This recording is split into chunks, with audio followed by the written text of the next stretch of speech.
Hello everyone, you are so welcome and thank you very much for coming to a collaborative webinar with Final Year Matters Moving On and with the Student Learning Centre. I'm Louisa Keogh and I'm a Research Assistant with Final Year Matters Moving On, and I am joined very graciously today by the Student Learning Centre's Ciara Kilgarriff. Ciara is an Assistant Psychologist with the National Learning Network, and she is here to go through the most effective ways to manage your time, make the most of your studies, and last but not least, smash those exams you have coming up. So thank you very much, Ciara. We're going to go through your presentation now. I'll go off camera just to give you the floor. Thanks. And if you have any questions, please pop them in the chat box. Thank you so much, Ciara. Perfect, no problem. I am going to share my screen. Sorry, you would think by now that I would be very, very good at using Teams, but still struggle a little bit. So just bear with me for one moment. Okay. Okay, can you see that all okay, Louisa? I have it in presenter view, but is it full screen for you and everything? Yep, that's full screen for me. Yeah. Okay, perfect. So thank you so much, Louisa, for your introduction, and thanks for organising this. So I suppose, as Louisa said, I'm the Assistant Psychologist here at the Student Learning Centre here in IADT. So I suppose we're one division of Student Services. I suppose our main aim is to kind of support students, be it academically, academically through organisational skills or self-care skills. So just an overview of what I'm going to discuss today. I suppose mainly these are the main kind of topics we cover with students who come into our service. So finding time. So I suppose finding time to do college work, or even just finding time to, I suppose schedule in some hobbies, or that's also really important. So I suppose that's something we'd discuss regularly with our students. Prioritizing, goal setting, scheduling, managing distractions, study skills, and finally exam preparation. So just a little bit of an overview before I discuss all of those really interesting topics. So I suppose, yes, we're the Student Learning Centre. Our main aim is to empower students with tools to become more independent learners. So I suppose these are kind of the three main areas that we would provide support to students. So academic and study supports, time management and organisational skills, and also self-care skills. So we are located in C002 of the Carrigley building. Turn right when you enter the building. And we are the first office on your right, as you can see from the picture on the left. We have a big kind of glass window, so we're not very easy to miss. So we offer in-person appointments, and we also offer appointments remotely via Teams. So if anyone is interested in scheduling an appointment, our service is open during the summer. So I suppose that's important to note. And then we obviously continue then into the next academic year. So it's just a case of emailing us at learningdevelopment@iadt.ie. So once you email us, I would send you on a registration form, which can be completed online. It takes about 3 to 5 minutes to complete. And then I would email you kind of a list of my next available appointments. Anybody can attend our service. Students don't have to be registered with Disability Support Service to attend our service. We are open to all students here at IADT, undergraduate and postgraduate. And I suppose for any students who are completing maybe psychology or entrepreneurship, I suppose any course that might have numbers or statistics involved, we also have a stats tutor available. So Brian would meet students on a one-to-one basis, but Brian is situated over in the library. So again, it's kind of similar in that you'd register for your service and then I'd link you in with Brian by email, and Brian would assist you in scheduling an appointment. So I hope that's kind of all relevant information about how to find us and how to contact us. And yes, I suppose if anybody is wondering, we are open during the summer to support students. So just to get started, I suppose one of the main things, or one of the main topics we'd cover with students when they would come into our service, is trying to help them find time. So I suppose it may sound quite basic, but I suppose one of the main things that we would do with students who link in with this on a regular basis is creating a schedule for them. So I suppose you can see here, this is just a very sample, a little sample one, but I suppose it's really quite important to be able to kind of schedule your time just to kind of enable you to attend your classes, attend any other activities you want. And also it's really, really good practice to implement that now while you're in college, because it's something that you'll definitely use kind of in the workplace going forward once you graduate. So I suppose in order to build a timetable, what we would recommend is to begin by prioritizing your tasks. So I suppose maybe I suppose at the height of each semester, when I suppose students might have multiple assignments or multiple presentations due, I suppose we'd ask them to kind of prioritize, or I suppose maybe just take into account kind of the factors influencing kind of each separate module or each separate kind of assessment. So it might be the case that maybe one assessment might be 1,000 words, whereas one assessment might be 3,000 words, or maybe one assessment might involve a group component. So I suppose for that, it's really important to kind of schedule ongoing meetings with your group. And I suppose maybe one assignment might be due in a month's time, and then one might be due in a week time. So I suppose all of those factors would kind of come into play when prioritizing tasks. So we would discuss all of those with students when they link in with us for support. So I suppose one of the best ways to really prioritize a task is to complete a to-do list. Sometimes I suppose students might feel a to-do list has to be quite like rigid, and that it has to be like very academically based. But I suppose, it's really important as well to include kind of reminders, maybe just to complete some self-care practices, or even if it's something that maybe it's like paying a bill or something like that. A to-do list doesn't have to be limited to kind of academic goals. So it's, you can include kind of, I suppose, personal goals on it as well if you would prefer. So another kind of topic that we would cover with students when they link in with our service is goal setting.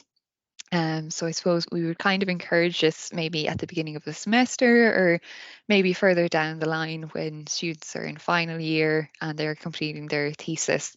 SMART goals is a really, really great one for students to implement when they are in final year and they're doing their thesis, or similarly when they're in third year. I know some courses have to do a thesis proposal. So it's even good practice maybe to implement it when you're doing your thesis proposal, and then you'll be kind of familiar with the process then when you are completing your thesis in final year. So I suppose SMART goals is kind of broken down into 5 main steps. So your goal should be specific, measurable, achievable, relevant, and time-based. So as you can see, I have a little example here. So you can apply this for, I suppose, maybe beginning your thesis, or even just for beginning an assignment.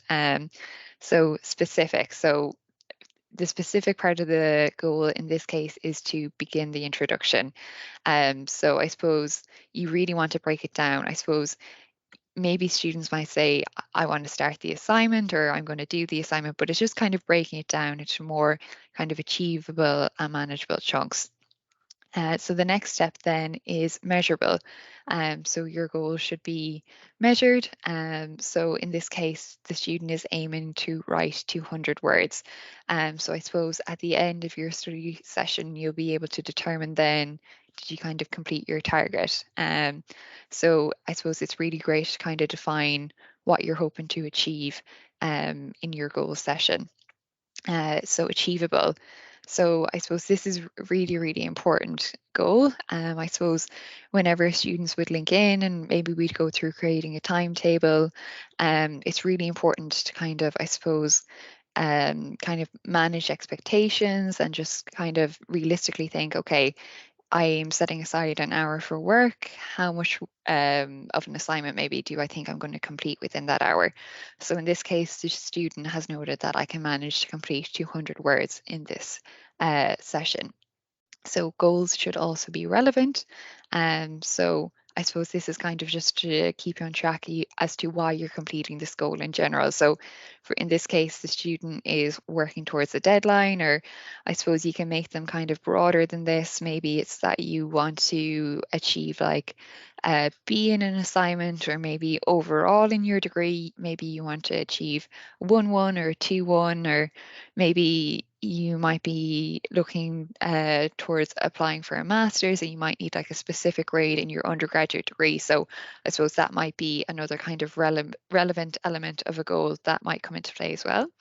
And then as well, goals should also be time based. So as you can see, the student is going to work on this goal from 6 to 9 p.m. So again, it's really important to kind of begin, I suppose, your study process by having a timetable. So that will just allow you to identify kind of gaps as to when you can complete your work. So I suppose this is just kind of a further breakdown of a SMART goal. So I suppose, specific, be clear on what you want to achieve. Measurable, so how will you know when you have achieved your goal? So I think in the example that I gave, so the student knew that they'd have completed their goal when they've completed 200 words. Achievable, so ensure your goals are not too high. So again, it's that whole kind of piece around kind of being realistic in your goal, and I suppose, kind of setting goals that are really, really achievable within the time frame that you're giving yourself. So realistic and resourced. So is this achievable with the resources that I have? Are there any other resources that you might need before you can or help you to achieve your goals? So I suppose as well in this element of the goal setting, it might be a good idea to consider if you might need to take out a specific book from the library, or I suppose maybe if you've been given required reading by your lecturer, I suppose just kind of noting where you can access that. And then I suppose the final one is time limited. So set a reasonable time limit for your goals. So in the example that I had, the student was going to work on their assignment between 6 to 9 p.m. And I suppose you can also kind of make that broader as well. So I suppose they've given examples here like 1 week, 1 month, 6 months, etc. So I suppose for the time limited, we would kind of encourage students to base that on, I suppose, the amount of time they have to complete their assignment, or their presentation or their kind of coursework in general. I suppose one tip that I would recommend to give is, say for instance, if you have an assignment due for this Friday, so that's Friday the 28th of April, always try to kind of set the deadline for yourself maybe a day or two beforehand. So in this instance, try and set the deadline for Wednesday. So that would be Wednesday the 26th.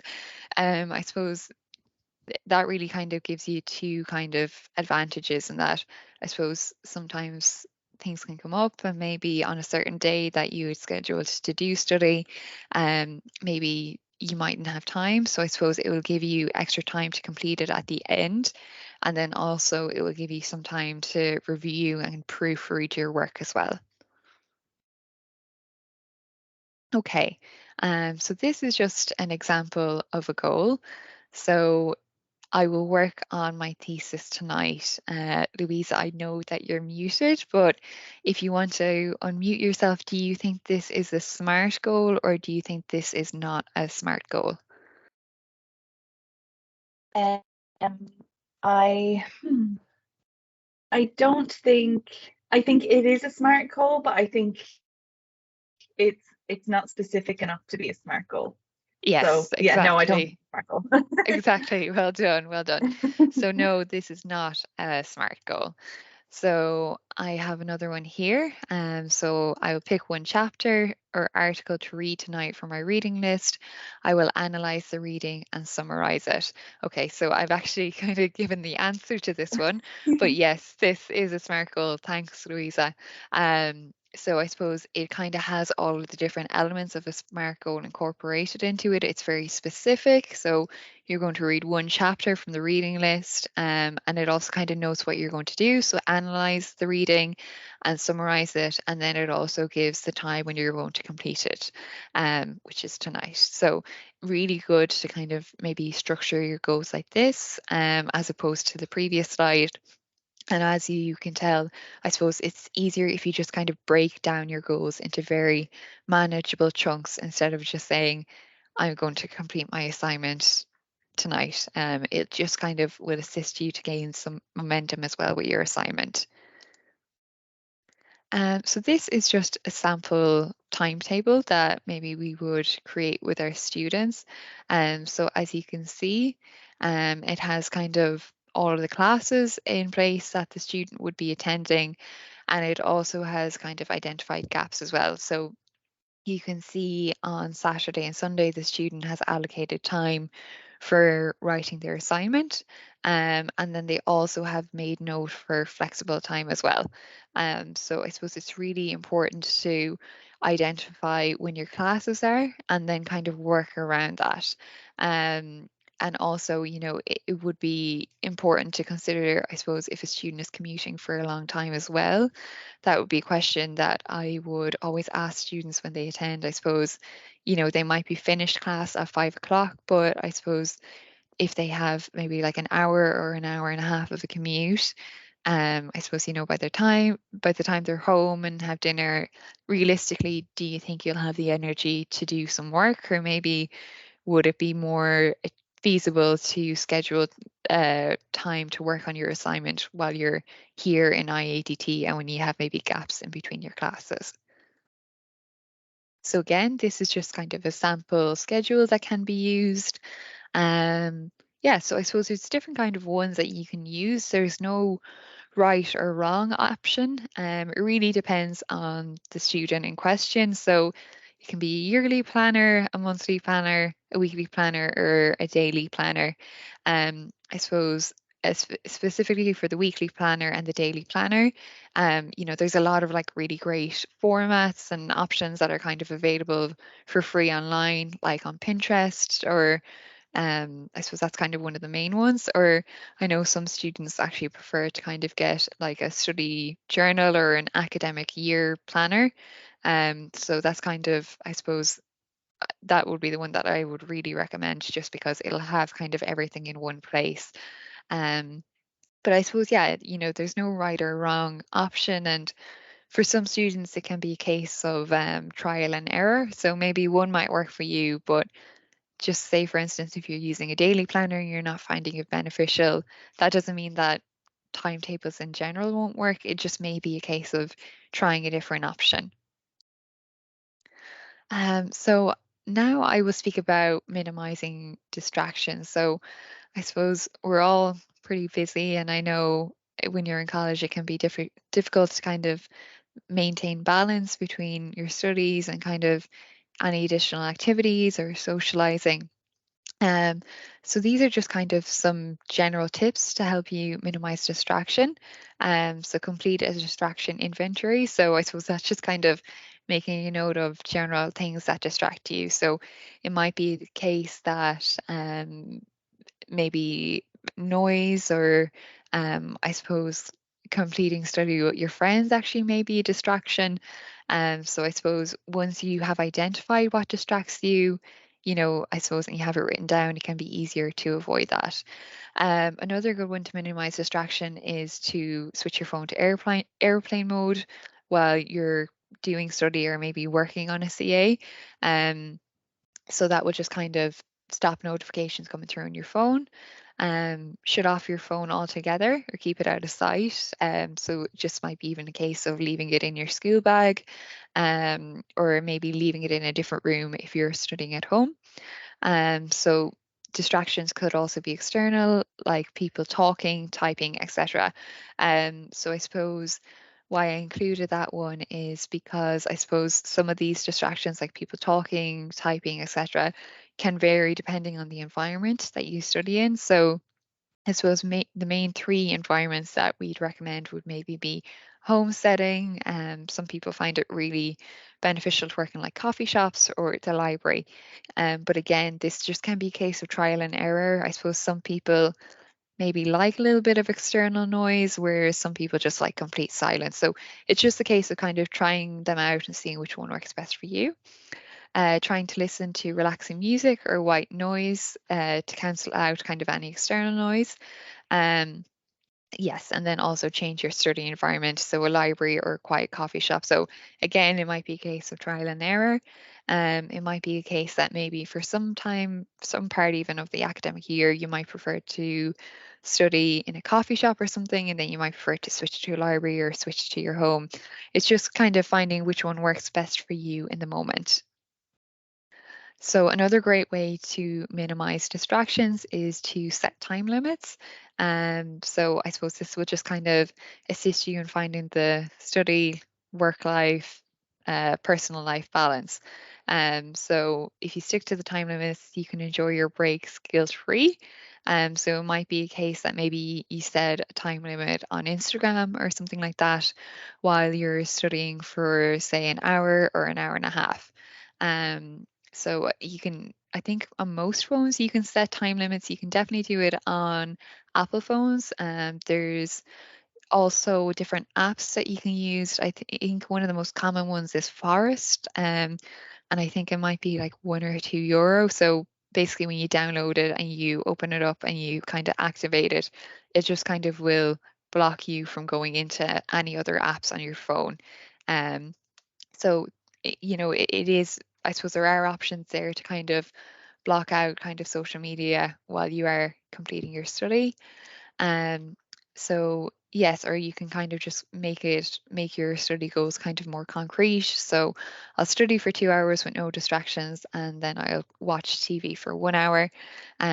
So, we found that when students kind of set goals that work for them, and they're able to maintain them, that it assists in boosting confidence and self-esteem as well.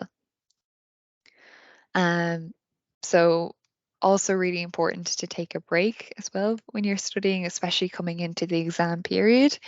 So I suppose when I say take a break, it doesn't have to be like a 2.5 hour break or anything like that during the day. Just normal kind of short breaks throughout the day are really beneficial. So it's good to kind of get up and move around and kind of leave the environment where you're studying, even if it's just going outside for like a quick 5, 10 minute break, going for a quick 5, 10 minute walk. It'll help you to kind of come back to your study and feel more refreshed.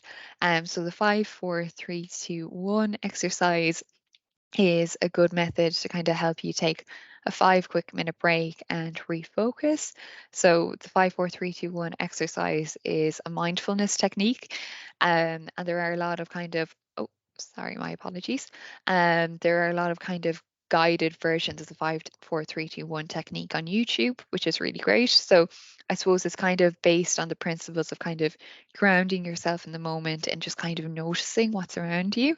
So it involves kind of acknowledging 5 things you can see around you, acknowledging 4 things that you can touch around you, acknowledging 3 things that you can hear, 2 things that you can smell, and 1 thing that you can taste. So it's just all about kind of becoming relaxed and kind of grounded and present in the moment. So it only takes about 5 minutes to complete. So it is a really nice one to kind of do, just kind of reset yourself and then maybe kind of start another study session. Um, yes, so studying doesn't mean that you have to give up things that you love. So you can still play sports and enjoy hobbies.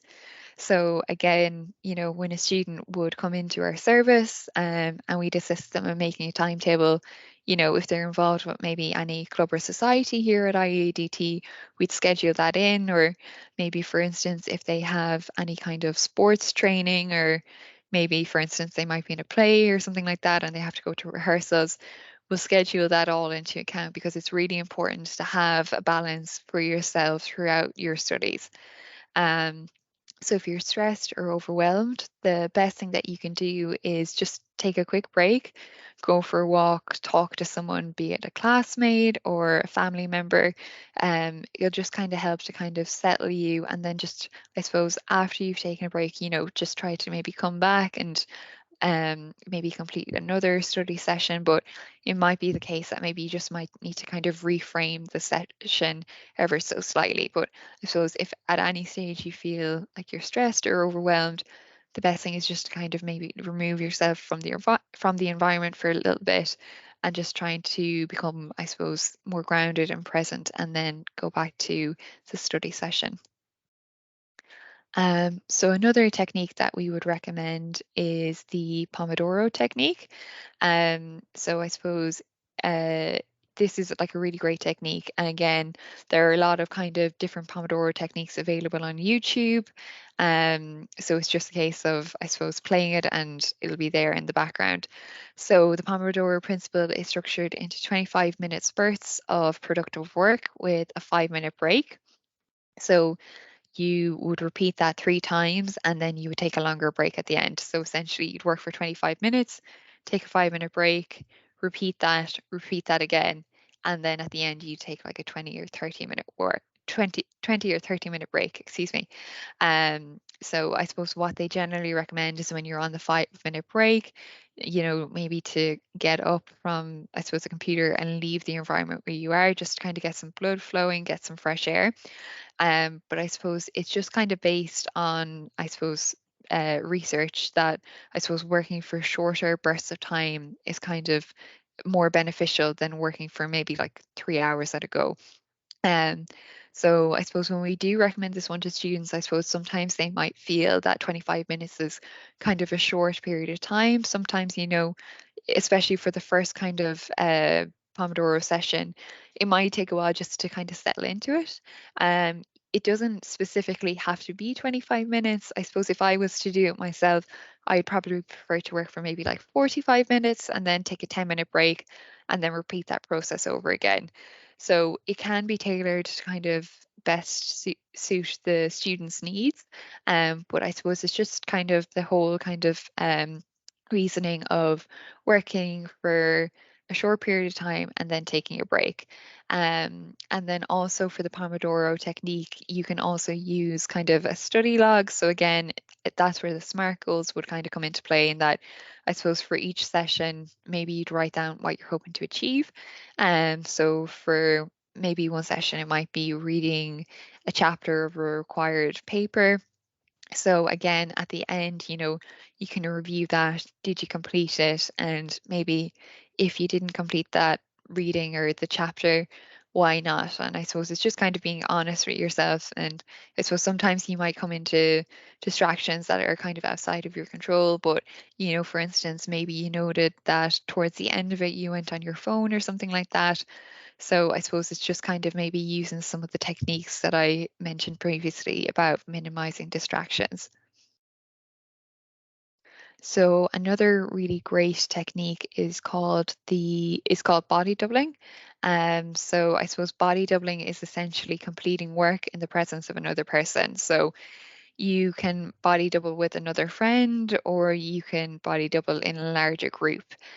So it kind of uses peer pressure for good. It helps you to stay focused. Another thing is that it kind of allows you and your friends to kind of almost be accountable for each other, in that I suppose if they notice that maybe, I suppose, you were kind of going in and out for coffee breaks, or that you were on your phone or something like that, I suppose it would just be them noting that to you. Um, so it's a really great technique to use.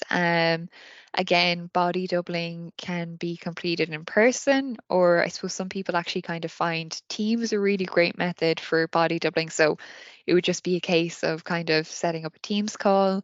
Again, some people prefer to kind of body double with the person just there in complete silence, whereas maybe some people prefer a little bit of external noise. So that can be definitely implemented on Teams. I suppose it might be a case that you just want to mute the other person so that way you don't hear any distractions, or maybe just, I suppose, hearing them like typing or reading or something like that might actually be encouraging to a student. So it really can be altered kind of to best kind of suit the person in question, but it's a really, really great technique.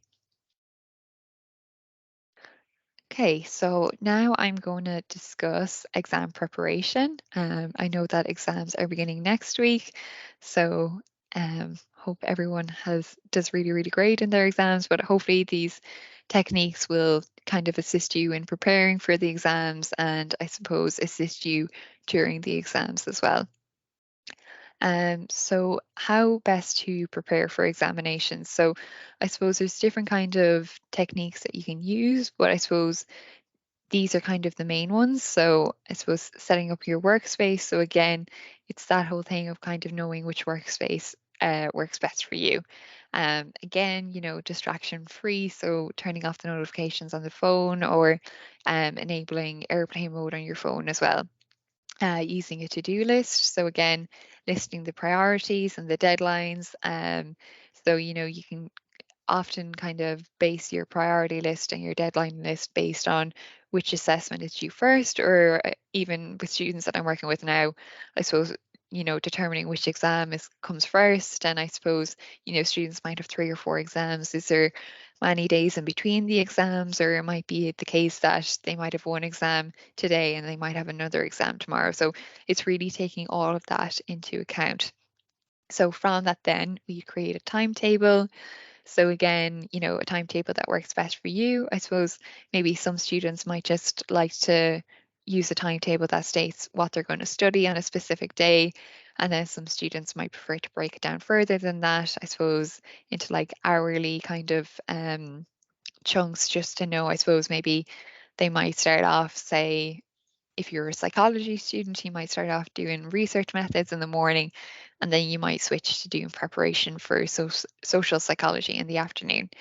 So again, taking breaks, especially movement breaks, really beneficial. Just kind of get some movement, will help with blood flow and concentration. So try to get 5 to 10 minutes every hour. And I suppose moving around is really the best way to kind of focus your break. I suppose, sometimes students might kind of prefer to take the 5 to 10 minute break to go on their phone.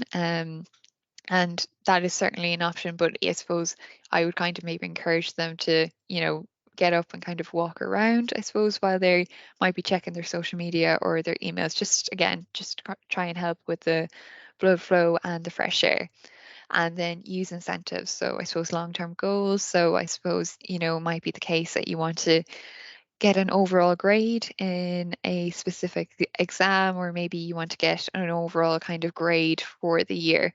Or, it might even be something as simple as, okay, I'm going to work as hard as I can and complete preparation for the exams. And then, the incentive might be that you're going on holidays or something like that. So the incentives don't have to be academic based. Okay, so these are some key study planning tips. So try to schedule study blocks at the same time of the day that the course's exam is scheduled. So that will just kind of help your body kind of to regulate itself. So I know, for example, a lot of the exams might be from 2 to 4. So, maybe trying to do study during that time instead of doing study from like 6 to 8 in the evening. Maximize your memory by distributing, for example, 15 hours of study over 5 or 6 days rather than 2 or 3 days. So again, that's where the timetable would kind of come into play. It'll be easier just to kind of start early and just do kind of small chunks every day. Uh, so study the hardest material during your peak learning time. So I suppose why I've included that is when you're at your peak learning time, you'll have achieved some kind of learning momentum.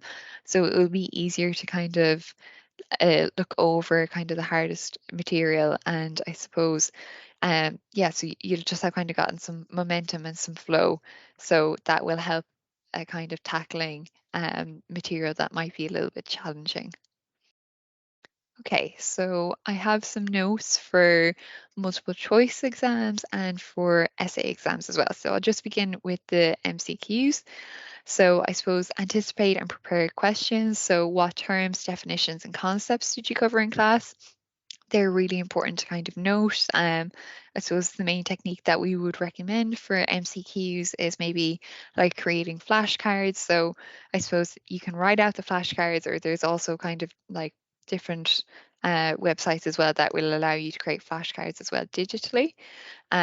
So just even noting what terms, definitions, or concepts were used in the course frequently by the professor, I suppose gave students problems or maybe generated debate during the course. So I suppose just noting to yourself, I suppose, which concepts were discussed most frequently throughout your course, and which concepts were maybe noted in comments or assignments. So which ones did you explore most throughout your coursework?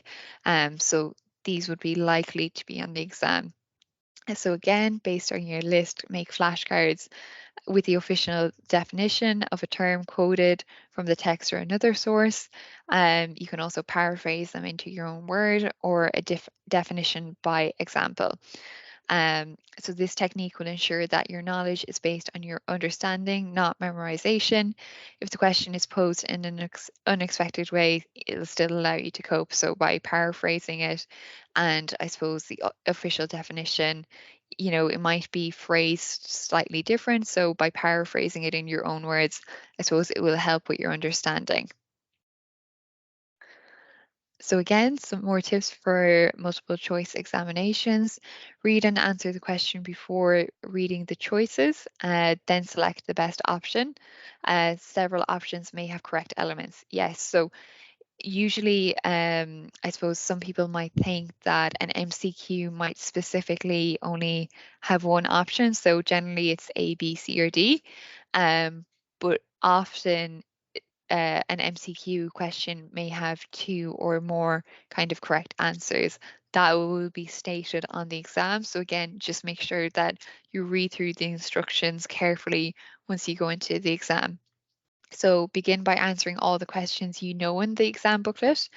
So code the answers that maybe you don't know or you're unsure of, for the ones that you need more time, and maybe using an X for the ones that you're really not sure about. Okay, so return to the ones that maybe you're unsure of first, and then returning to the ones that you are not really that sure about. Try not to get stuck on any question when all are worth the same marks. So it's just really important to remember that MCQs are generally weighted, their weight is distributed evenly. So I suppose just trying to be mindful that if you're unsure of one, just kind of move on, and if you've time at the end to come back to it.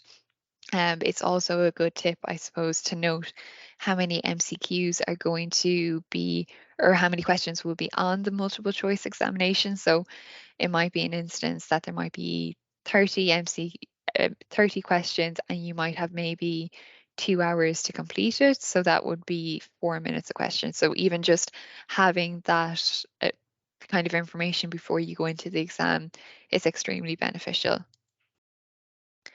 So moving on now to essay examinations.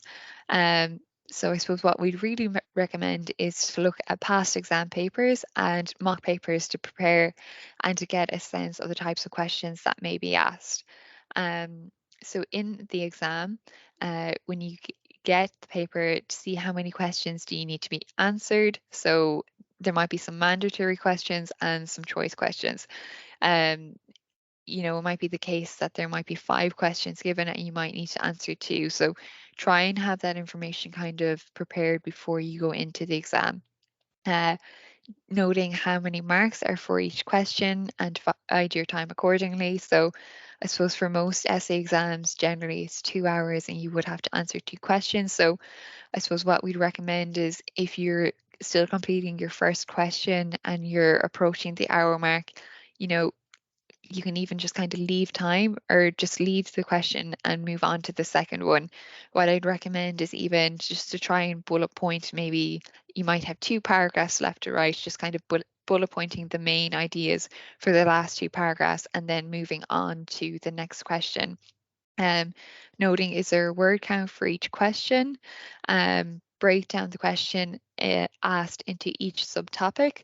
So I suppose generally a question might even ask you to like compare and contrast two principles or two concepts. So just kind of noting that. So, you know, maybe students might prefer to underline it or bring a highlighter in for them. So again, it's just kind of being familiar with which kind of method works best for you. So outline your essay before you start writing. So again, that's really, really important. So even when you get into the exam and you've 1 hour for each question, just spend 5 minutes kind of putting your plan down on paper. So, you know, it might be the case that when you're halfway through, you might be 100% certain of maybe what point you wanted to follow with, and then just referring back to your plan, that will assist you in clarifying it. So brainstorm. So again, that goes back to the planning. So it might be an idea that maybe some students would prefer to put down a mind map once they get into the exam. So that's a really good technique as well. So your argument should be organized, clear, concise, accurate, and relevant to the question. So I suppose why I included that is it's really important to relate the information back to the question. You know, it's I suppose maybe the topic might be asking you to discuss a specific concept, and I suppose instead of giving every piece of information you know about the concept, just make sure that it is framed to relate back to the question. Um, Include one main idea per paragraph. So again, that's kind of following the advice that we would give to students when they come into our service for essay writing. It will just help with the overall flow of the essay, and it will assist the marker as well on kind of, I suppose, understanding the key argument, or I suppose your notes or your study or your vision will be clearer for them to read. So start and finish with opening and closing statements. So again, noting to have an introduction and a conclusion. Generally, these will be about the same in length. So really important to include these because I suppose that will be where your take-home messages are, or your kind of key understandings or your key learnings will be most evident to the reader. So answer the question as well as you can and move on. So I suppose, you know, it's just going back to the whole time management piece again. If you're approaching the hour and you feel like you've maybe 2 paragraphs left to write, just kind of bullet point down the key points from those paragraphs, move on to the second question, and you've time at the end, then come back to it and you can finish writing out the paragraphs. Okay, so this is just an example of a format for an exam. So in this case, the exam is 3 hours, so 180 minutes. So there's 2 questions to be answered. Question 1 is compulsory. So there's 60 out of 100 marks going for this. So kind of dividing the time accordingly. So it would be beneficial to spend 90 minutes on this question and then moving on to the second question. So you might have a choice of maybe 3 kind of smaller questions. This is worth 40 out of 100 marks. So maybe spending 60 minutes on this question. So that's allowing the student to have 30 minutes for reading, planning, and reviewing. So reading the question in depth once you get into the exam, planning, again, putting your plan down on paper. You know, I suppose some students might prefer to do a bullet point plan, some students prefer to do a mind map. Again, it's just kind of finding what works for you. And then again, it will allow you time to review it. So I suppose reviewing it is really, really important. Just in case, I suppose, there's any key point information that maybe you forgot to include in a paragraph, it would just allow you time at the end to include that. Okay, so this is an example, excuse me, this is just an example of a question here. So how SHRM can support and enhance the achievement of organizational goals, and what are the key challenges? So how has HR failed to deliver? Okay, so I suppose once you get into the exam, read the question or read it a few times and then break it down into, I suppose, the key concepts that it's asking you to discuss. So in this case, there's three parts to this question. So how can SHRM support and enhance the achievement of organizational goals? What are the key challenges? And then how has HR failed to deliver? So these should be the three main concepts that you are planning to address in your answer. Following on from this, after reading the question, it would be beneficial to brainstorm or again put the plan down on paper. So jotting down the key concepts, theories, facts, or themes, outlining your essay to plan or to match those sections. So again, beginning with the introduction. So introduction would define the key concepts and models of SHRM, starting with a strong opening. So at the end of the introduction, it's always beneficial to tell the examiner what is going to be discussed in each section. So again, that's similar advice as to what we'd give students when they would present to our service asking for support with an essay or an assignment. It's always beneficial at the end of an introduction to state what you're hoping to explore in your answer. So write each section according to the headings above.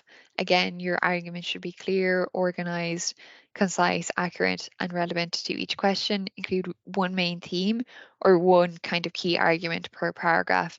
It'll just help kind of the examiner with the overall, I suppose, reading of the exam question and offer evidence and interpretation.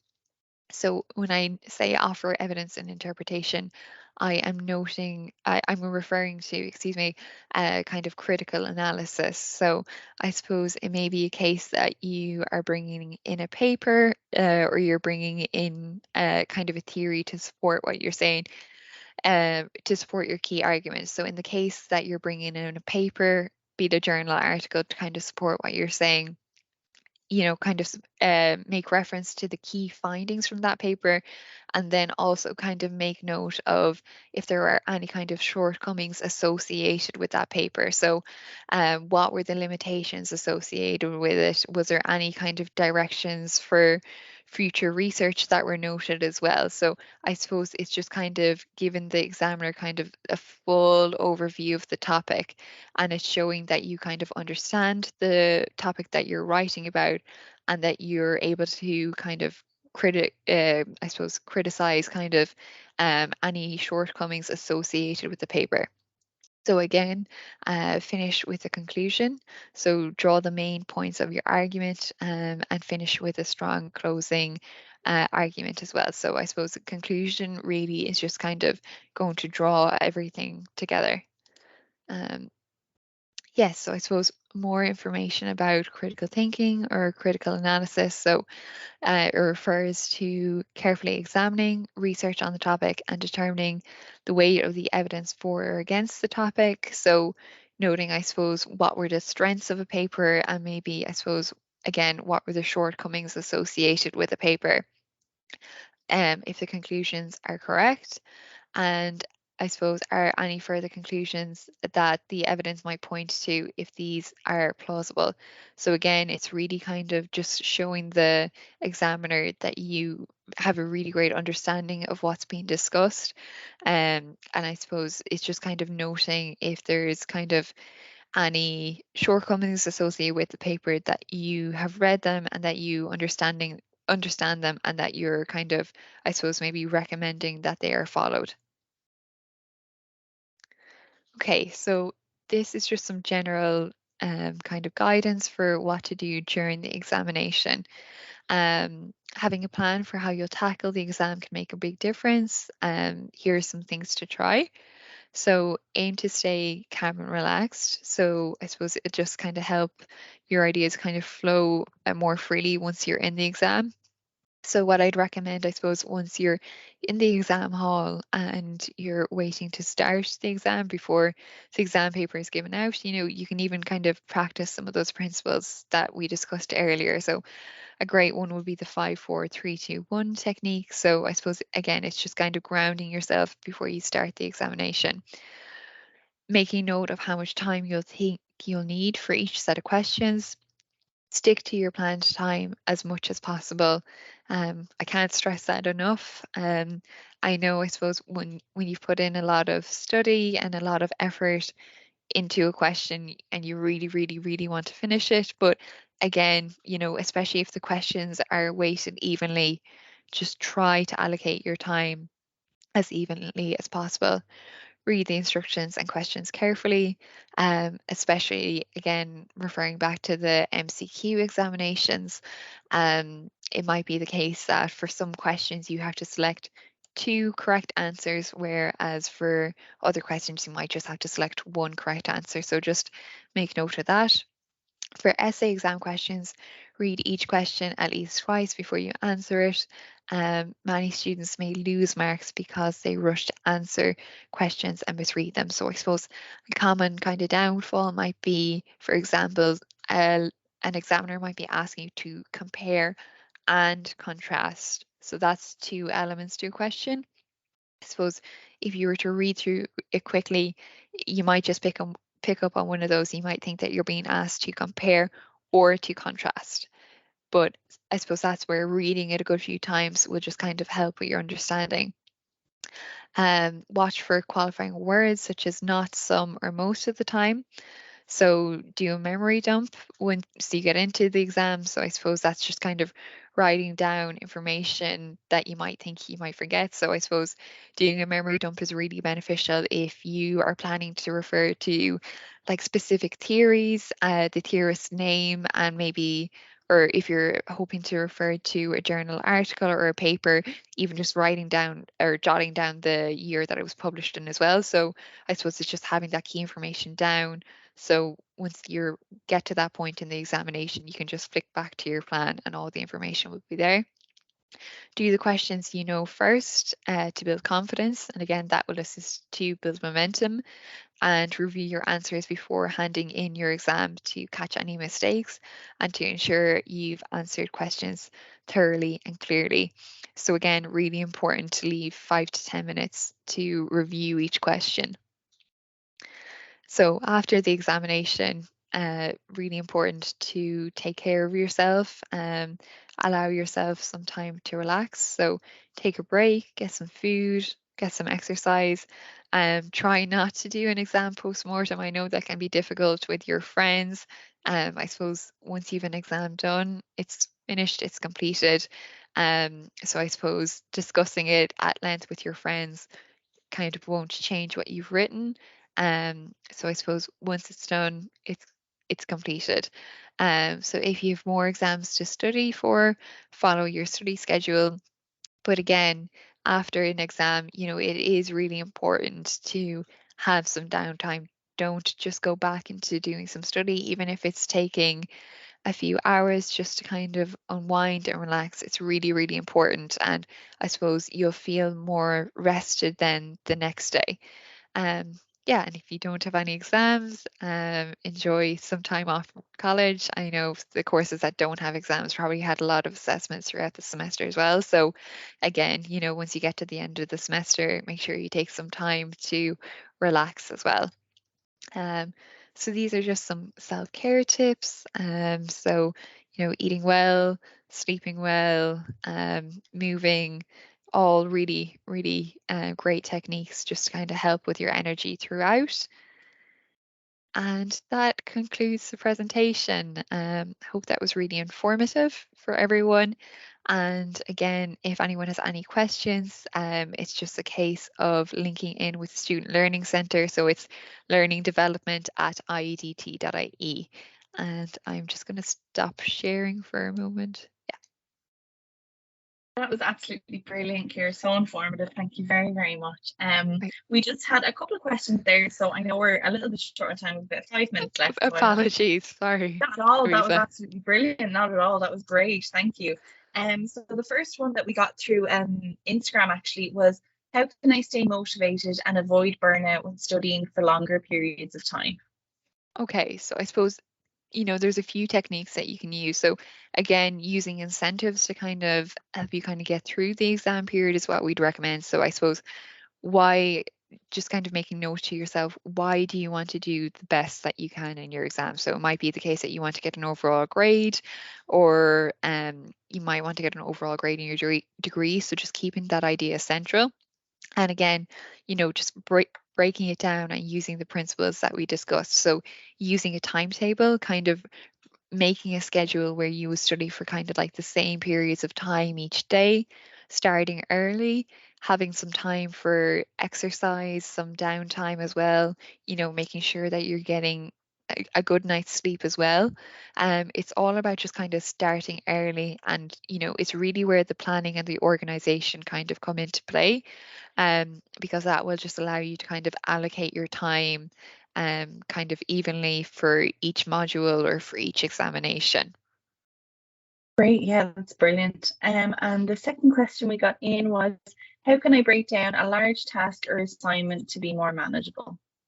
Okay, so again, that would be using kind of like the SMART goals. So breaking it down, kind of, I suppose, into smaller, more manageable chunks. Again, even using the timetable then just to kind of allocate your time when completing the goal. I suppose it's just kind of, breaking down the goal into, I suppose, even like a to-do list. So it might be a case of, for example, you have to complete a 2,000 word assignment. So I suppose, what are the steps that you need to take to complete that 2,000 word assignment? So the first step might be reading the required readings, getting a book out from the library, making a note of how much time do you have before the essay is complete. It might be 2 weeks. Then creating a timetable. When creating the timetable, just kind of making note of when you have free time to work on the assignment, and then kind of setting like the daily targets, maybe that you want to complete like 200 words a day. Just kind of breaking it down into, I suppose, the smallest kind of chunks that you can. That's brilliant. Thank you so, so much. And I think that concludes everything. I want to thank you again, Ciara, for your time. This was a really excellent session, and this will be uploaded on the Final Year Matters Moving On page on the IADT website. And yeah, thank you so, so much. We'll see you again Great. soon. Thank you. Thank you so much. Thanks, Louisa. Thanks, Rebecca. Have a nice day.